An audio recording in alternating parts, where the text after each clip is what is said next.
Shalom, umat yang dikasihi Tuhan Yesus Kristus. Apa kabarnya hari ini? Tentunya harapan kita bersama, kita semua dalam keadaan baik, sehat, tetap bersukacita senantiasa dalam Tuhan.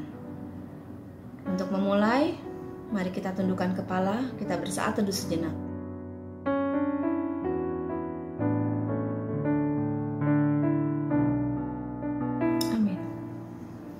Kita awali dengan kita menyanyikan lagu dari Kidung Jemaat 246, bait yang pertama dan ketiga. Ya Allah yang Maha Tinggi.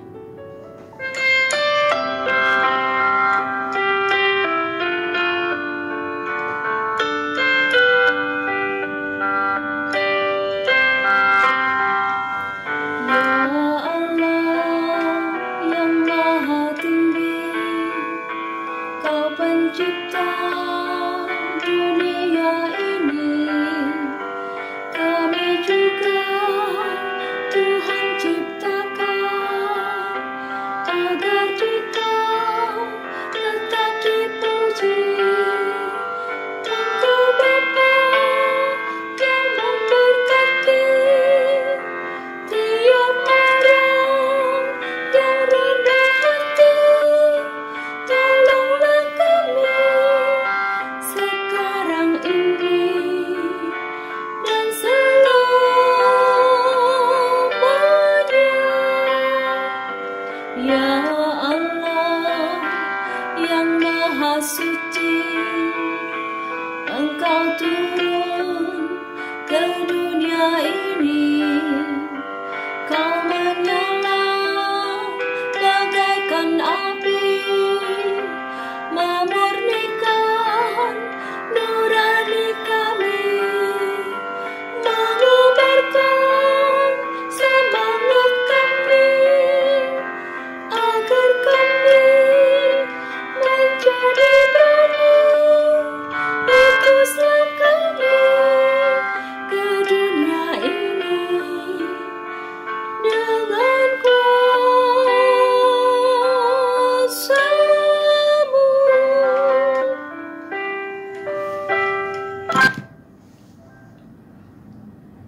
Mari kita tundukkan kepala, kita berdoa. Tuhan Yesus, Allah yang Maha Baik, Allah pencipta alam semesta. Ya Bapa, pada kesempatan hari ini Tuhan, kami boleh Tuhan berikan waktu kami, Tuhan berikan kesehatan bagi kami, untuk kami boleh mengikuti ibadah doa keluarga lewat virtual pada hari ini. Ya Bapa, pimpin masing-masing hati kami, biarlah roh, jiwa, dan pikiran kami boleh senantiasa memandang dan mendengar firman yang akan disampaikan oleh hamba-Mu saat ini. Kami percaya Tuhan, tutup bungkus dengan kuasa Roh Kudus. Biarlah kami boleh mengerti tiap firman yang boleh kami dengarkan dan kami renungkan. Dalam nama Tuhan Yesus, Kau persiapkan hati kami. Amin.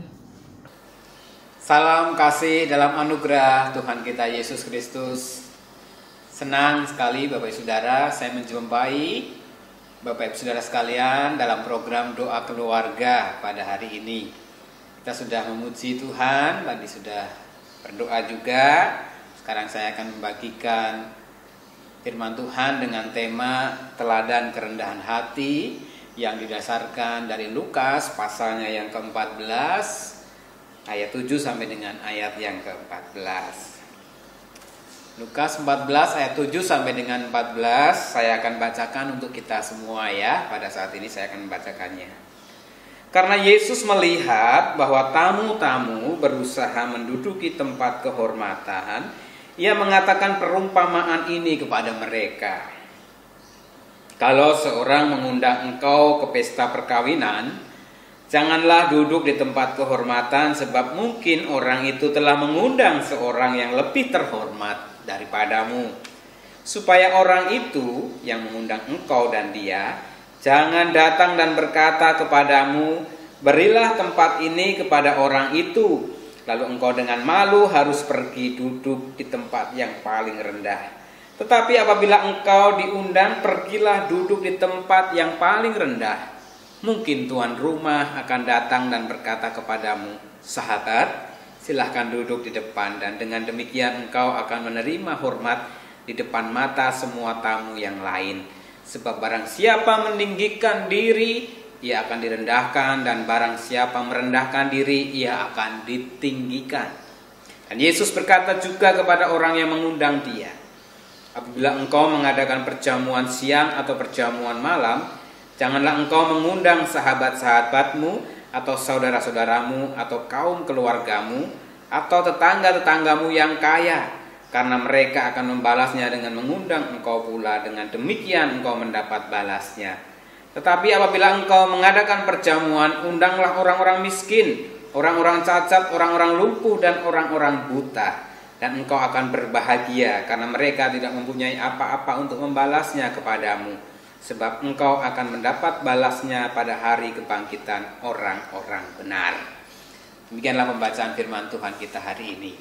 Bapak, Ibu, Opa, Oma, anak-anak sekalian, ketika mempersiapkan bahan ini tentang kerendahan hati, teladan kerendahan hati, kita adalah Yesus tentunya.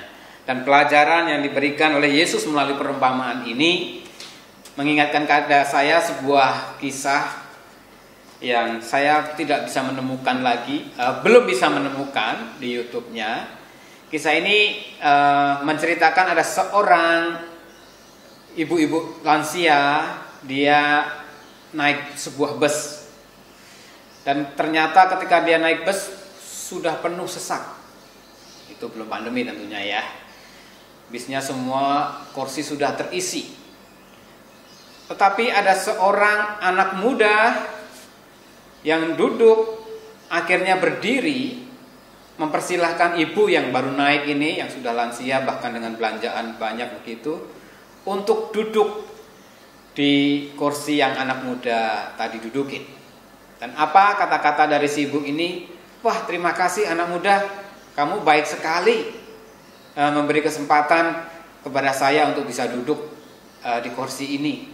Saya sih biasanya tidak naik bus karena anak saya mobilnya sedang dipakai untuk bekerja. Kasihan ya kamu anak muda, masih muda, tapi kamu harus naik angkutan umum." Begitu. Lalu ibu ini bertanya, "Kamu umurnya berapa anak muda?" Gitu kira-kira. "Umur saya 26. "Loh, kasihan sekali kamu umur 26 tahun. Harusnya sudah karirnya bagus, bisa punya mobil sendiri, jadi nggak perlu naik angkutan umum. Sehingga kamu tidak perlu berhimpit-himpitan seperti saat ini." Lalu apa jawab anak muda itu, Bapak Ibu, anak-anak sekalian? Anak muda ini menjawab, "Ya Bu, saya memang masih muda dan saya memang punya mobil, tapi mobil saya dipakai untuk ibu saya. Jadi saya lebih memilih untuk naik angkutan umum supaya ibu saya bisa naik mobil pribadi saya."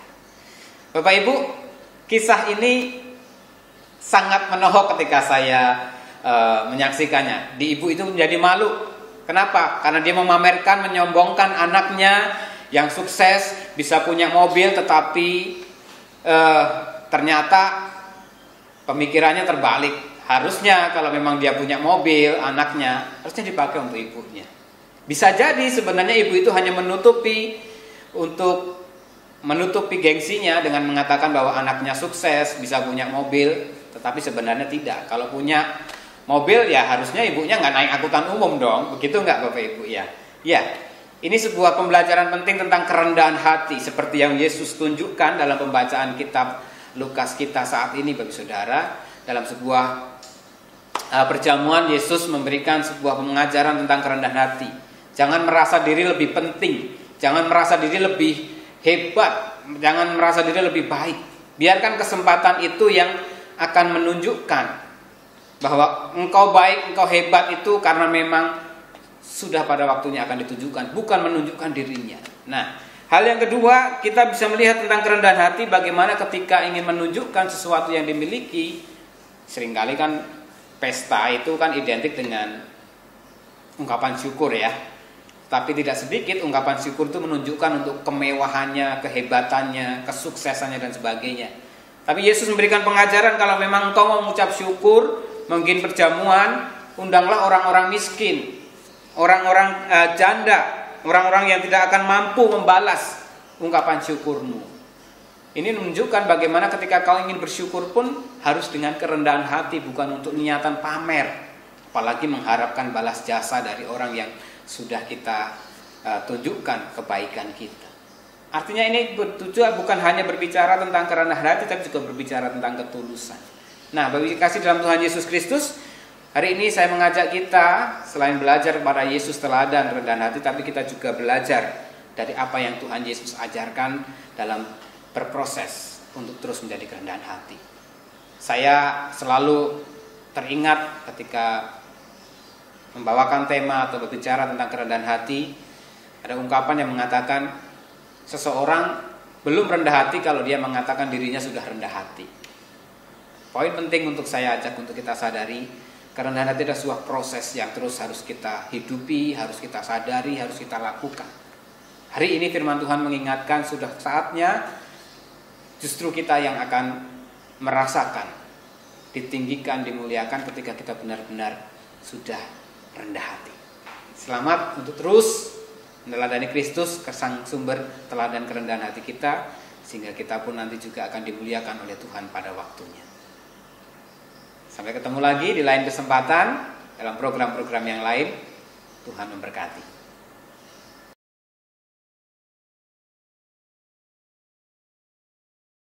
Saudara-saudari yang terkasih dalam Yesus Kristus, pada saat ini kami boleh mengucap syukur dan terima kasih atas semua berkat dan kasih setia Tuhan pada umat-Nya. Tuhan yang sangat baik dan Maha Pengasih. Pada saat ini kami berdoa bagi pergumulan-pergumulan jemaat di tengah-tengah keluarga mereka. Kiranya Tuhan menolong, anugerahkanlah kesatuan hati di tengah-tengah keluarga mereka. Bapa kami yang di surga, kami berdoa bagi mereka yang terdampak akibat pandemi COVID-19 dan mereka harus mencari usaha dan pekerjaan lain untuk menopang di dalam kehidupan keluarga mereka masing-masing. Tuhan, berikanlah iman yang kuat, teguh dan gigih di dalam tuntunan Tuhan yang nyata. Tuhan, kami juga berdoa bagi mereka yang merindukan dalam mencari pasangan hidup. Kiranya Tuhan juga yang menolong dan memberkati agar mereka mau membuka hati dan membina relasi yang baik, dan Tuhan yang menolong mempertemukannya. Bapa kami yang di sorga, kami berdoa bagi mereka yang sudah lama merindukan dan menantikan mempunyai keturunan. Kiranya Tuhan kabulkanlah apa yang baik seturut dengan kehendak Tuhan. Tuhan, kami mohon, kabulkanlah doa-doa kami ini hanya di dalam nama Tuhan kami, Yesus Kristus, Juru Selamat kami yang hidup. Kami sudah berdoa dan memohon kepada Tuhan. Amin.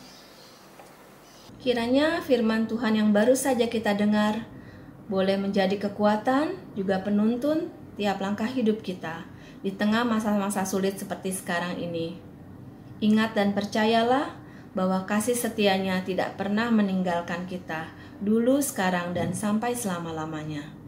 Untuk mengakhiri ibadah hari ini, mari kita nyanyikan lagu dari NKB 138, bait yang pertama dan ketiga.